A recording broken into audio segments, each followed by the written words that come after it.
In this lesson, I am going to show you how to place two clips side by side in Premiere Pro. So right here on my timeline, I have these two clips. Now the first thing you want to do is to make sure that both clips are properly aligned on the timeline and they are the same duration. So I have the first one on top and then the second one at the bottom. So right here.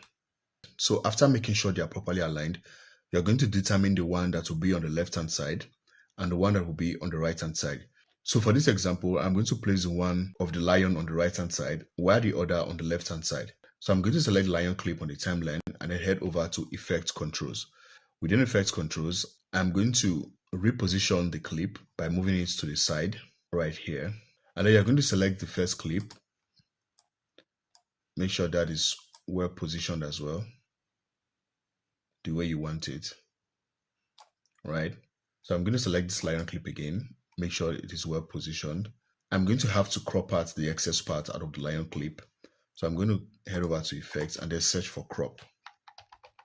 Now the idea behind this is to make sure that both clips are well positioned on the screen. With the crop effects added, I'm going to head over to Effects.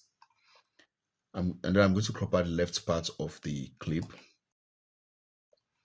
And then adjust the position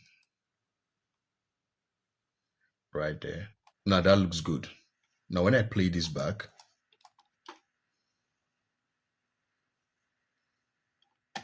now I want to add one more thing. I want to add the borderline in the middle.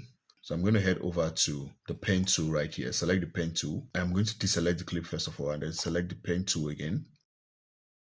Click the beginning up here and then the bottom. After doing that, I'm going to head over to Essential Graphics. Now within Essential Graphics, what you want to do is to check this stroke. Now with the stroke checked, you're going to modify the thickness of the stroke by increasing this value right here. So let's leave that at 10. And I'm going to deselect that. And then on the timeline, I'm going to make sure that the borderline is the same duration as the clip. Now when I play this back, you have two clips playing side by side. If you find this video helpful, be sure to give it a like and also do what to subscribe to the channel and turn on post notifications so you get notified when I post a new video. Thank you, and I'll see you on the next one. Bye.